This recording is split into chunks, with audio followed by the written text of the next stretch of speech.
Pas fotos me Bardhin, Sara poston foto me nënën e tij. Duket se gjithçka është sqaruar me vajtjen e Sara Gjordenit në Kumanov, teksa drama më e madhe ditëve të fundit e nisur me daljen e Bardhit nga shtëpia e Big Brother VIP, krejt papritur dhe vazhduar nga vetë Sara në luftën e saj me menaxherin e këngëtarit dhe të gjithë ata që i kanë dalë kundër për deklaratat e saj. Duket mund të ketë pas të gjithash një fund të lumtur. Edhe pse Bardhi akoma nuk e ka follow Sara në Instagram, kjo fundit po qëndron në shtëpinë e këngëtarit, ndërsa më herët sot postoi një foto me të duke treguar se janë bashkë, teksa tani ka postuar një foto po ashtu me nënën e tij, e cila siç ju bë me dije Bardhit në reality show nuk ishte në gjendje të mirë shëndetësore, po ashtu siç tregoi edhe vetë reperi me anë të disa fotove në Instagram, por tashmë duket se gjithçka është mirë. Kështu ish Misi ka nxjerrë një foto ku duket se ka kapur dorën e nënës së Bardhit dhe shtrëngon,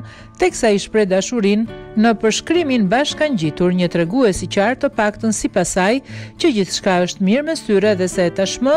mund ta vazhdojnë lidhjen të qetë pavarësisht pengesave. E po ja ku e zgjidhëm dhe këtë hall. Tashmë Sara besojmë nuk do të kthehet nga Kumanova për ca kohë.